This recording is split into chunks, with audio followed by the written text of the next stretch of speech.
오늘 함께 나눌 말씀 마태복음 4장 12절에서 17절 말씀입니다. 마태복음 4장 12절에서 17절입니다.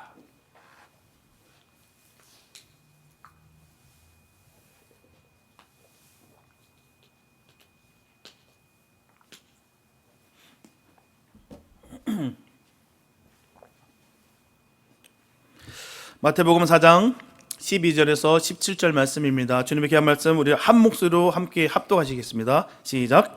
예수께서 요한의 잡힘을 들으시고 갈릴리로 물러가셨다가 나사렛을 떠나 수불론과 납달리 지경 해변에 있는 가버나움에 가서 사시니 이는 선지자 이사야로 하신 말씀을 이루려 하심이라. 일렀으되 스불론 땅과 납달리 땅과 요단강 저편 해변길과 이방의 갈릴리여, 흑암에 앉은 백성이 큰 빛을 받고 사망의 땅과 그늘에 앉은 자들에게 빛이 비쳤도다 하였느니라.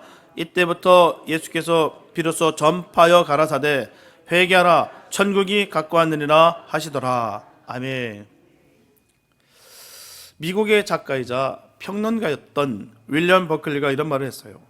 무릇 자신의 뜻을 정한 사람은 이제 언제 어디서나 누구와 함께 일할 것인지를 정해야 된다.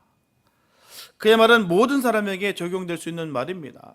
자신의 뜻은 그 사람의 비전이라고 할 수 있고요, 그 사람의 미션이라고도 할 수가 있습니다.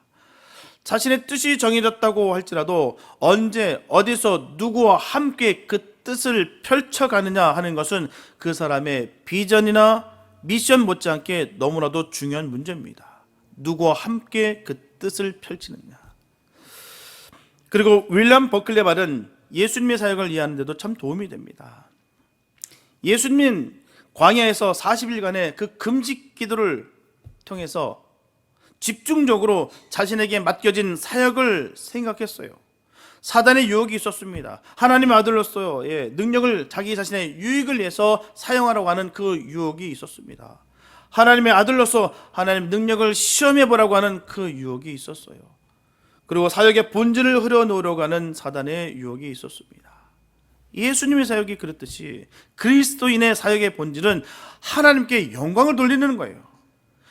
잘 살펴보시기 바랍니다. 내 하는 모든 일들이 하나님께 영광을 돌리는 것인가, 나의 이름을 높이는 것인가, 구별하시기 바랍니다. 그리스도인의 사역의 본질은 거기 있는 거예요. 하나님께 영광을 돌리는 것입니다. 이것을 놓치다 보니까 얼마나 수많은 시험과 고통과 고난이 있는지 모르겠어요. 철저히 여기시기 바랍니다. 하나님께 영광 돌리는 거예요. 그래서 모든 사역자들과 성도들은 영광을 자기에게 돌리려 하는 이 사단의 유혹과 끊임없이 싸워야 됩니다. 예수님께서 본격적으로 사역을 시작한 때는 세례 요한이 붙잡힌 때였어요. 세례 요한은 그는 예수 그리스도의 선지자였습니다. 그는 자기 분수를 잘 알았어요. 그는 자기 다음에 오실 분을 위해서 준비하는 것이 자신의 사명이라 그는 알았습니다. 그는 광야에 외치는 소리로서 백성들에게 회개를 촉구했어요. 백성들이 그를 메시아를 알고 환호했을 때도 그는 자신을 가리키지 아니하고 세상 죄를 짊어지신 바로 하나님의 어린 양으로 오신 예수를 가리켰던 정말 해바라기 같은 인생을 그는 살았습니다. 그런 그가 지금 체포됐어요. 헤롯 왕의 비리를 폭로하는 바람에 왕의 분노를 산 것이죠. 그래서 그는 체포됐습니다. 이처럼 역사에는 참 아이러니가 있어요. 불의한 사람들이 득세하고 의로운 사람이 핍박을 받는다는 것입니다. 의로운 사람이 인정을 받았던 때는 너무 가슴 아프게도 별로 없어요. 늘 불의한 사람들이 잘 되고 높은 지위에 올라가고 많은 돈을 벌었다는 거예요. 반면에 정의롭게 살았던 사람들은 늘 고난을 받았고 가난했고 자기 것을 빼앗겼고 목숨의 위협을 받았습니다. 세례 요한의 삶도 그랬다는 거예요. 그는 세속의 삶을 거부하고 광야로 들어갔습니다. 몸에 약대 옷을 입고 메뚜기와 석청을 먹고 살았습니다. 그의 삶은 당시 사람들에게 너무나 신선한 충격을 주었어요. 그리고 그가 외쳤던 메시지는 세속에 물든 사람들의 관심을 하나님께로 끌어오기에 충분했다는 것입니다. 사람들은 너도 나도 할 것 없이 요단강으로 몰려와서 그에게 세례를 받았어요. 사람들에게 이렇게 살아서는 안 되겠다는 영적인 각성을 일으킨 것입니다. 이런 세례 요한이 체포된 거예요. 왕의 불의를 덮어 놓았더라면 괜찮았을 텐데 괜히 들춰내는 바람에 왕의 분노를 사서 어떻게 됐습니까? 죽음을 이루게 됐다는 거예요. 왕이 자기 동생의 아내를 데리고 사는 것이 옳지 않다라고 아주 공개적으로 비판한 것이에요. 그로 인해서 얼마 지나지 않아 목이 베어 죽습니다. 분명 사실은 그 전에 얼마든지 타협할 수 있었어요. 그 시간도 있었습니다. 세례 요한 정도라고 한다면 그냥 넘어갈 수도 있는 위치였습니다.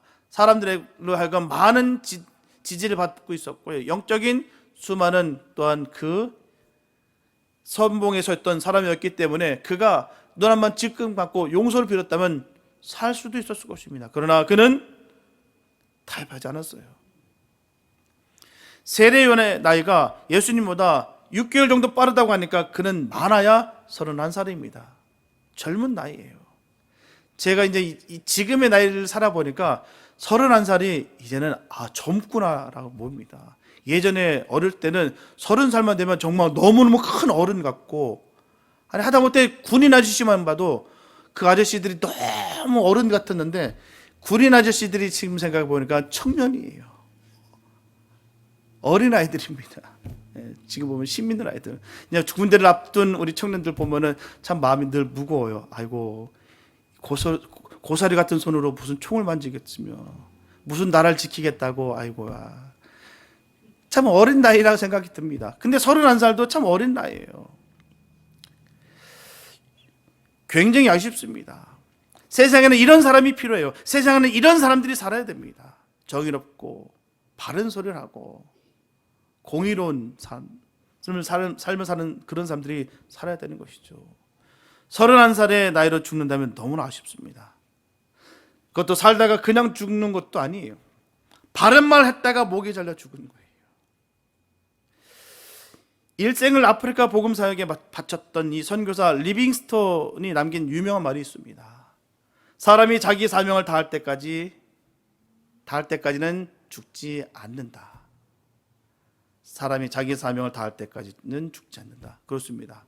세례 요한의 비극적인 삶의 이 짧은 생애는 우리에게 아쉬움을 안겨줘요. 하지만 그는 자기 사명을 다 했습니다. 예수 그리스도의 선구자로서 자기에 맡겨진 사명을 아주 훌륭하게 완수했다는 것입니다. 마치 모세의 사명이 광야에서 끝난 것처럼 세례 요한의 사명은 거기까지였어요. 그리고 이제부터는 예수 그리스도의 사역이 시작되는 것입니다. 세례 요한의 생애는 불행했지만 그것은 하나님 아들의 사역의 시작이었다는 거예요. 예수님은 자기 사역의 중심지를 갈릴리 가버나움으로 정하셨습니다. 자신의 고향 나사렛을 떠나서 이제 가버나움으로 이사를 하시는 거예요. 예수님께서 사마리아 지방에도 가시고 유대 지방에도 가셨지만 예수님의 사역은 주로 이 갈릴리 지방에서 다 이루어졌습니다. 자신의 뜻을 한번 펼쳐보기 위해서 자신의 사역지를 유대 예루살렘으로 정할 만한데도 불구하고 예수님은 갈릴리 가버나움을 자신의 사역지로 그렇게 정하시는 거예요. 이것이 예수님의 형제들에게 불만의 원인이었습니다. 요한복음 7장 3절과 4절에 보면 그 형제들이 예수께 이르되 당신의 행하는 일을 제자들도 보게 여기를 떠나 유대로 가소서. 스스로 나타나기를 구하면서 묻혀서 일하는 사람이 없나니 이 일을 행하려 하거든 자신을 세상에 나타내소서. 다시 말씀드리면 더 많은 사람들이 있는 곳으로 가서 당신이 하시는 일을 보이세요. 이런 곳에 숨어 계시면 누가 당신을 알아보겠습니까? 당신이 위대하신 것을 세상에 증명해 보이란 말씀이에요. 이 말씀을 끝내면서 요한사도는 5절에서 이렇게 토를 달았어요. 이는 그 형제들일지라도 예수를 믿지 아니함이라. 다시 말하면 그것은 예수의 형제들조차도 예수를 믿지 않았기 때문에 이렇게 말한 것이었다라는 거예요.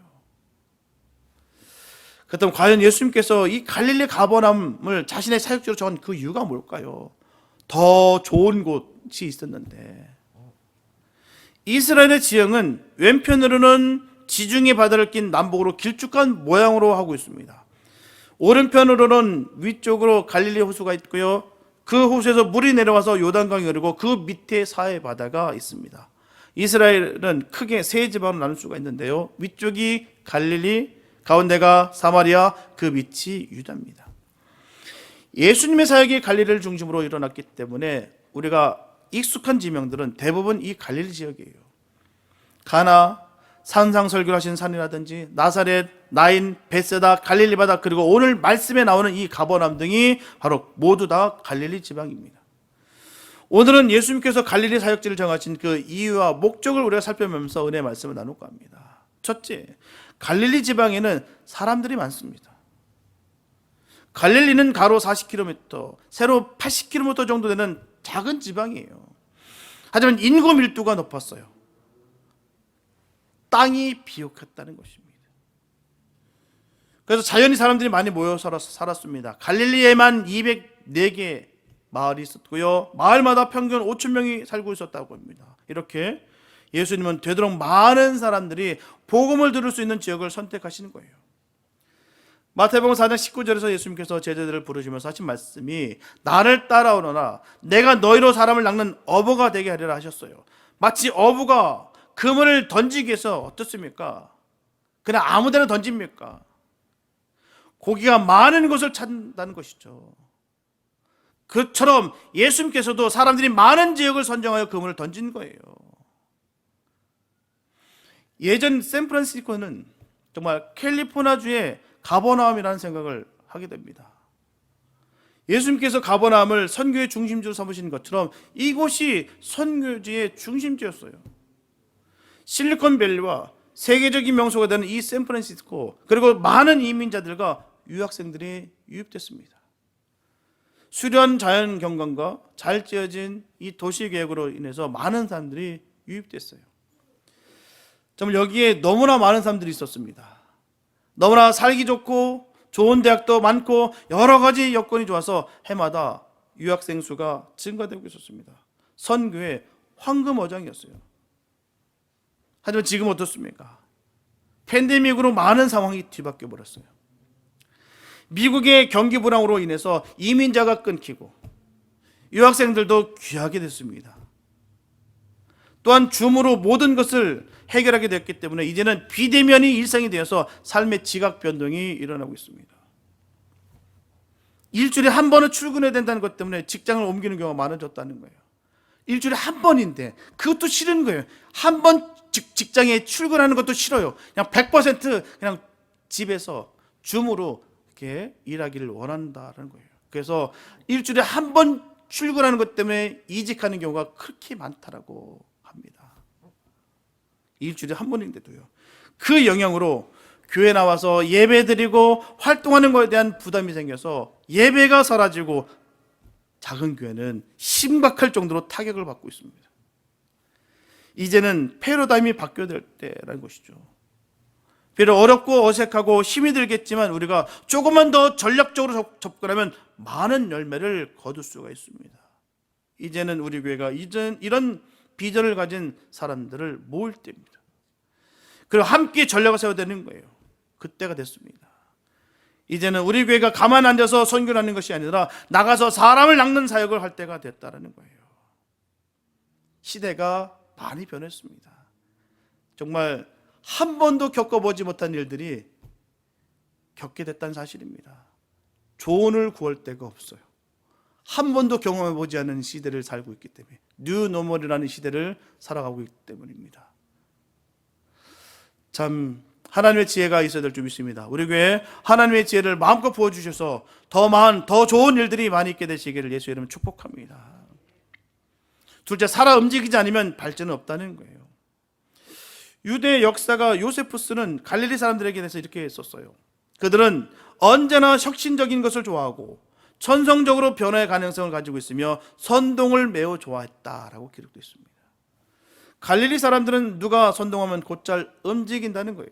그래서 갈릴리에서 데모가 많이 일어났습니다.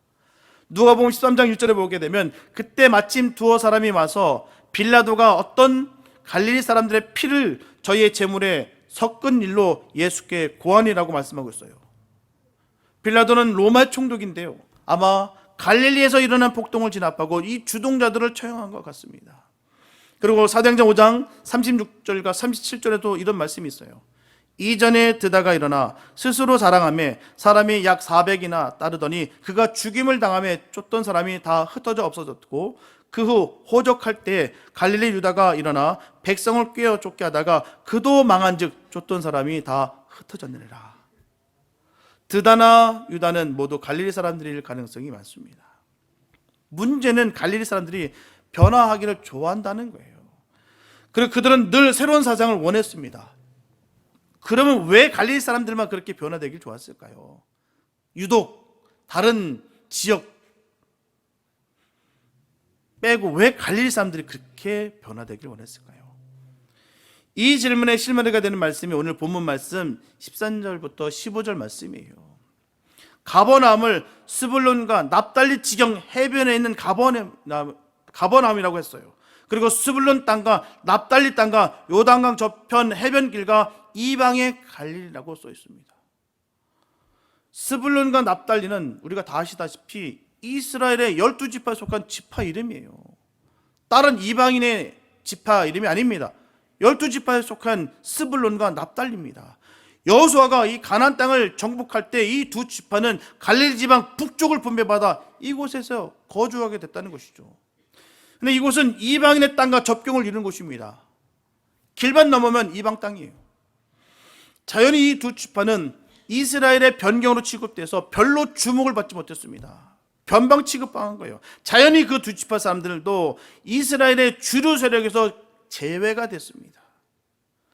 사회학적인 용어로 이런 사람들을 우리는 주변인이라고 말하는 거예요. 주변인. 그렇다면 그 사회의 주류를 이루는 사람들이 왜 새로운 사상을 잘 받아들일까요? 아니면 그 사회의 주변인들이 새로운 사상을 잘 받아들일까요? 주변인들이 잘 받아들인다는 거예요. 주류 세력들은 항상 보수적입니다. 왜요? 변화를 싫어해요. 지금 자기들이 누리고 있는 것으로 만족해서 왜 변화를 바라야 하는 것이죠. 근래 들어서 한국 이민 역사 신학을 연구하는 사람들의 입을 통해서 미국 사회에서의 한국 교회의 역할을 강조하는 말들이 나오고 있습니다. 그들이 주장하는 것도 이런 거예요. 한국 교회는 어디까지나 미국 사회에서 주류가 되지는 못한다는 것입니다. 그러나 비주류 교회라는 것이 결코 부끄러운 것이 아니라 축복이라는 거예요. 한국교회 혹은 한국인들은 이 사회의 비주류로서 주어진 특권을 잃어버려서는 안 된다는 것입니다. 그래서 한국교회는 미국 사회에서 주류가 되려고 애쓸 것이 아니라 오히려 비주류 교회로서 쇠퇴해가는 미국 교회의 변화의 바람을 불어 넣어야 된다는 거예요. 우리가 너무 잘 아는 내용들입니다. 이 사람들이 아닐지라도 우리도 이 사실을 명백히 아는 바예요. 미국 교회 가보십시오. 정말 그 교회가 어떻게 되어 있는지를 잘 주목할 필요가 있다는 거예요. 안타깝게도 지금 그 교회들이 점점 쇠퇴하고 있다는 것이죠. 그 교회가 폭발적으로 일어나서 전 세계의 선교와 전 세계의 그 복음의 확장이 일어났던 그 미국 땅에 지금 미국 교회가 쇠퇴하고 명백히 지금 사라지고 있다는 이 사실을 우리는 주목할 필요가 분명히 있습니다. 뜨거웠었다니까요. 그곳에 부흥이 있었다니까요. 근데 지금 보십시오. 어떻게 됐는가. 그래서 이것이 바로 한국교회의 역할이라는 거예요. 사회학적인 관점에서 본다고 해도 예수님은 이 무너져갔던 모든 사상과 모든 그 이념과 또한 모든 사회적 구조 속에서 무너졌던 이 갈릴리를 통해서 하나님은 그 복음을 선포하셨다는 것이죠. 한국교회가 지금 이 쇠퇴해가는 미국교회를 향해서 내가 주류로서 애쓰고 힘쓰는 것이 아니라 이 비주류로서 하나님의 복음을 신실하게 전하고 선포하는 그런 책임이 있듯이 우리 주님께서는 이 가버나움을 그렇게 여기셨다는 것입니다. 무너졌던 것, 비주류라, 이방 땅에 붙어있다, 천하다, 부족하다라고 손가락질 했던 그곳을 우리 주님은 선교지를 정하셨다는 거예요. 정말 천재적인 센스를 가지고 계셨다는 것입니다. 갈릴리 사람들이야말로 천국 복음을 받아들일 가능성이 가장 높은 사람들이었다는 거예요. 유대 역사가 요스페스는 갈릴리 사람들의 특성에 대해서 이렇게 덧붙였습니다. 갈릴리 사람들은 두려움이 없는 사람들이었다. 그들은 비겁하지 않았으며 그들은 이익보다는 명예의 열망이 더 강했다. 예수님은 이런 갈릴리 사람들을 선교의 대상으로 삼아서 그의 사역을 시작한 거예요. 마태는 예수님이 갈릴리 가버나움을 선교지로 정하고 천국 복음을 전하는 것을 그의 복음서에 이렇게 기록했습니다. 흑암에 앉은 백성이 큰 빛을 보았고 사망의 땅과 그들의 앉은 자들에게 빛이 비추었다. 예수님의 사역으로 이사야서 9장 1절과 2절의 말씀이 그대로 이루어졌다. 예전에 화제 영화였던 예수의 순환이라는 영화를 보게 되면 대제사장들이라든지 로마 사람들이 예수님을 예수라 부르지 않았습니다. 그 갈릴리 사람이라 불렀어요. 예수님께서 나사렛에 가서 사실 때는 나사렛 사람이라 불렸더니 이제는 갈릴리 사람이라 불리우게 됐습니다. 예수님은 자신의 선교지인 갈릴리를 사랑하셨어요. 이곳에 그의 피와 땀과 눈물을 다 쏟으셨습니다. 부활하신 후에 예수님께서 그의 제자들을 만나고 싶었던 장소도 이 갈릴리였다는 거예요. 마가복음 14장 28절과 16장 7절에 보게 되면 그러나 내가 살아난 후에 너희보다 먼저 갈릴리로 가리라. 가서 그의 제자들과 베드로에게 이르기를 예수께서 너희보다 먼저 갈릴리로 가시나니 전에 너희에게 말씀하신 대로 너희가 거기서 배우리라 하는지라. 너무나 놀라운 말씀이에요. 예수님께서 갈릴리 가버나움에서 사역을 시작하신 그 의미 우리는 잘 몰랐습니다. 하지만 예수님의 사역을 통해서 이사야 선지자가 예언했던 말씀이 그대로 이루어졌다는 거예요. 그렇습니다. 선교는 흑암에 앉은 사람들에게 생명의 빛을 비춰주는 것입니다. 선교는 사망의 그늘에 앉은 사람들에게 생명의 빛을 비춰주는 거예요. 그래서 그 사람들의 운명을 바꿔놓는 것입니다. 그렇습니다. 선교는 예수 그리스도의 복음으로 한 인간의 운명을 바꾸는 것이고요, 한 지역의 운명을 바꾸는 것이고요, 선교는 그 한 국가를 예수 그리스도의 복음으로 바꾸는 거예요. 힘들고 어렵고 아무 없던 도탄에 빠져 있는 그들에게 소망을 주는 것이 복음입니다. 우리는 그 사명을 받은 거예요. 1885년 4월 5일 부활절 아침에 제물포항에 세 사람의 선교사가 내렸습니다. 아펜젤러, 또한 그의 부인, 그리고 우리가 잘 아는 언더우드 선교사였어요. 두 사람은 신학교 연맹에서 만나서 세계 선교의 꿈을 키워왔던 사람들입니다. 그들은 코너티컷주에서 열렸던 캠퍼스 부흥에서 미전도 종족인 조선 민족에게 선교사가 필요하니 함께 참여하자, 그 포스터를 보게 됩니다. 그래서 함께 선교사로 헌신하게 된다는 것이죠. 제물포항에 첫 발을 내딛는 그 감격적인 순간에 그들은 이렇게 기도했다고 합니다. 주여, 우리는 부활의 아침에 이 땅에 도착했습니다. 예수님의 부활의 권세와 능력으로 예수 그리스도를 모르고 죽어가는 이 민족에게 빛을 비춰 주시옵소서. 그들이 기도했던 대로 우리 민족에 예수 그리스도의 생명이 비춰졌다는 거예요. 그들로 인해서 우리가 믿음을 갖게 됐다는 사실입니다. 벌어졌던, 아무도 몰랐던 식민지 국가로서 정말 영원히 이 땅 가운데 사라질 수밖에 없었던 그 민족을 향해서 이들은 그 주님 주신 그 뜨거운 마음을 갖고 그 제물포항에 발을 내딛었다는 것이죠. 베드로전서 2장 9절과 10절에 보면 오직 너희는 택하신 족속이요 왕같은 제사장들이요 거룩한 나라요 그의 소유된 백성이니 이는 너희를 어두운 데서 불러내어 그의 귀한 빛에 들어가게 하신 자의 아름다운 덕을 선전하게 하려 하심이라. 너희가 전에는 백성이 아니더니 이제는 하나님의 백성이요 전에는 긍휼을 얻지 못하였더니 이제는 긍휼을 얻은 자니라. 저와 여러분들이 바로 그런 사람들입니다. 전에는 아니었어요. 우리 스스로 평가하기를 버려진 자라 생겼습니다. 그러나 주님은 우리를 건져내 주셨다는 것이죠. 그 놀라신 그 사랑을 받은 사람들이 바로 저와 여러분들입니다. 이렇게 우리는 복음의 빛을 진 자들이에요. 복음은 모든 믿는 자에게 구원을 주시는 하나님의 능력입니다.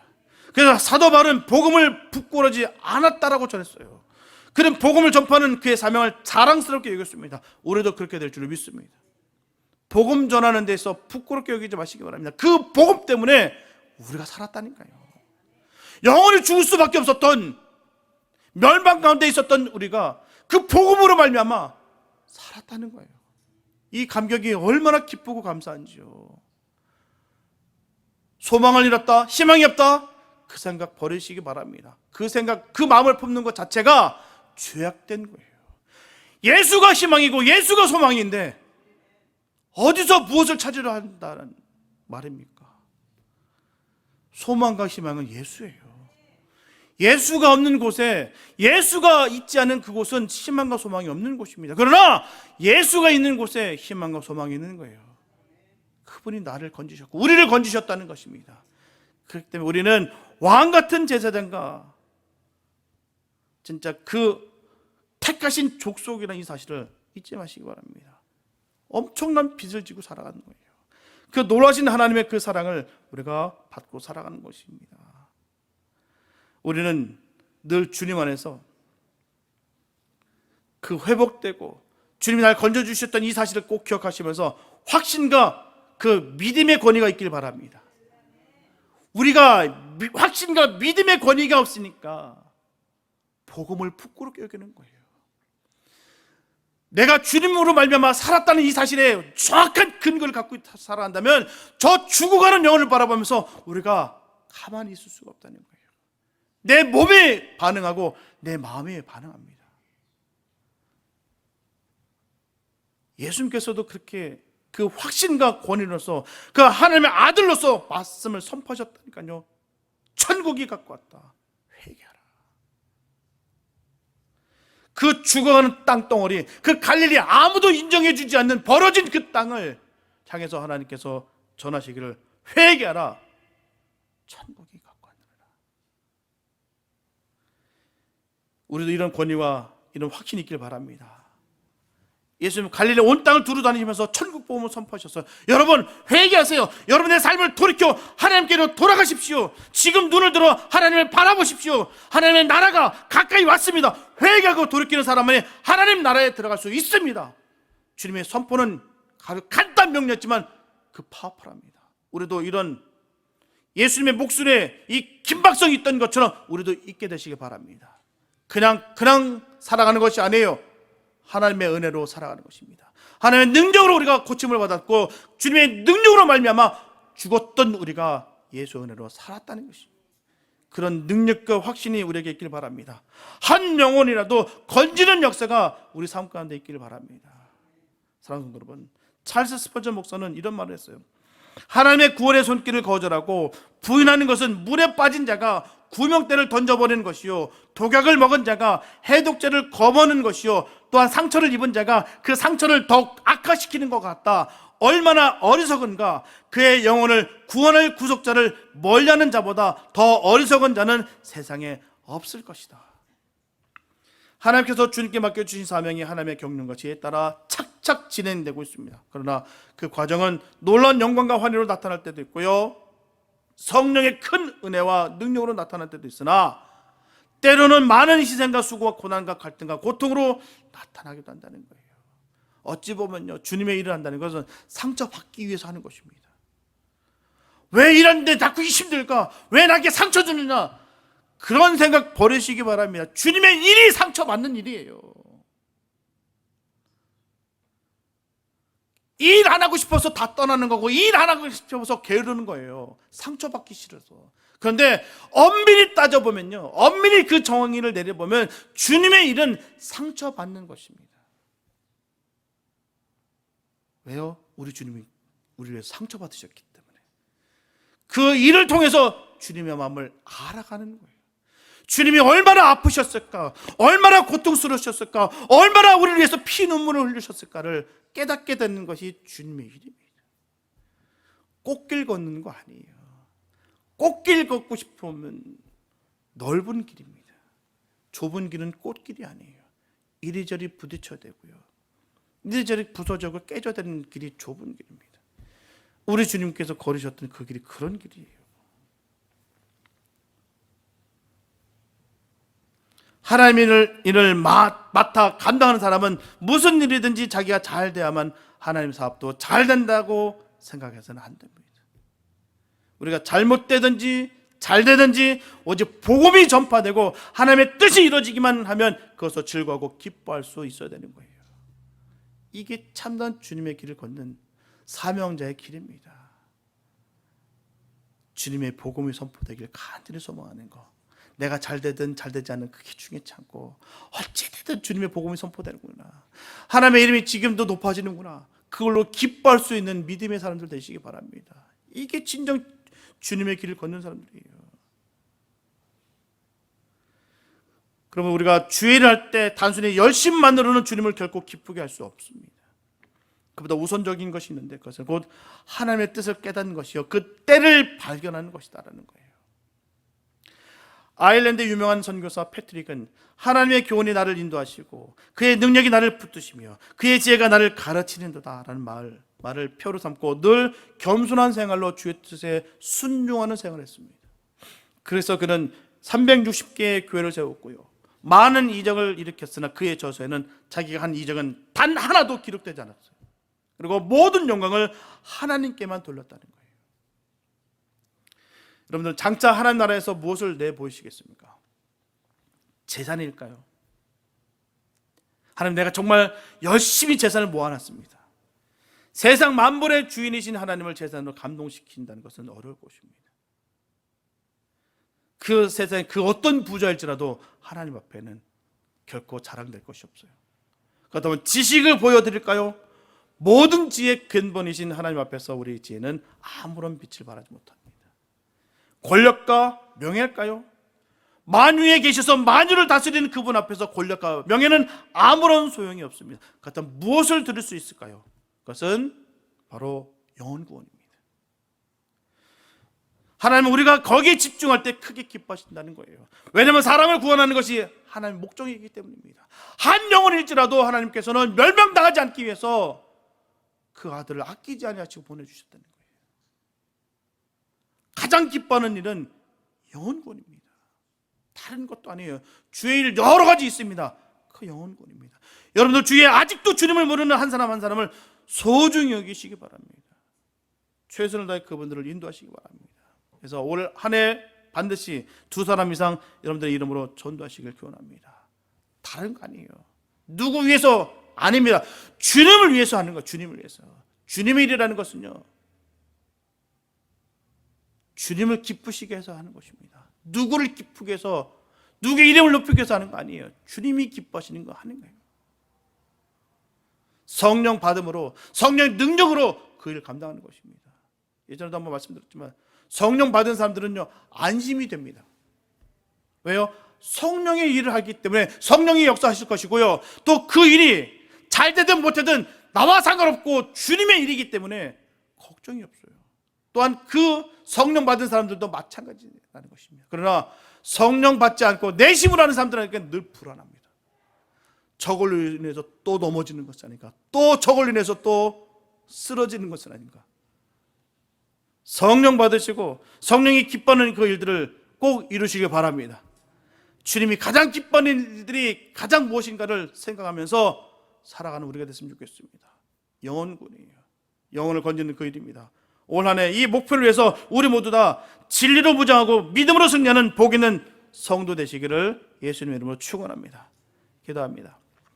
사랑하는 주님, 감사합니다. 아버지, 그 영혼을 구원하기 위해서 하나님 이 땅에 오셨고요, 하나님이 주신 그 몸을 버리시고 인간의 육신을 입으시고 이 땅에 오셔서 그 세상 사람들과 하여금 주목받지 못하고 외롭고 슬프고 정말 고통 중에 거하는 그 사람들을 향해서 하나님 다가가셨고요, 회개하라, 천국이 가까웠느라라고 목이 터져라 그들 향해서 선포하셨던 그 주님의 사랑 우리도 깨닫습니다. 하나님, 우리 주변에 얼마나 많은지 모릅니다. 예수를 알지 못했고 그 예수를 알지 못함으로 말미암아 멸망 가운데 거하는데도 불구하고 스스로 아직도 죽은 줄 모르고 있는 영혼들이 얼마나 많은지 모릅니다. 하나님, 그들을 향해서 하나님 선포할 수 있는 믿음의 용기, 믿음의 결단이 있게 하여 주시옵소서. 우리에게 성령의 능력과 권위를 주셔서 확신과 믿음으로 선포하는 그 복음으로 인하여 그 영혼이 바뀌는 역사가 이루어지게 하여 주시옵소서. 내 이름 높이고 내 자랑이 아니라 주님의 나라를 위해서 하는 이 애씀을 주님께서 기쁘게 받아주시고 긍휼히 여겨주셔서 하나님 뜻이 이루어지게 하여 주시옵소서. 하나님께서 복되게 또 사랑으로 긍휼한 마음으로 우리를 이끌어 주심을 간절히 믿습니다. 하나님, 이 사명 감당하는데 끝까지 생명을 다하는 날까지 전하는 복된 삶이 되게 하여 주시옵소서. 하나님께서 우리를 사용하시고 주의 뜻을 우리 삶 가운데 이루실 것을 간절히 믿사하며 우리를 구원하신 예수님의 이름으로 기도했습니다.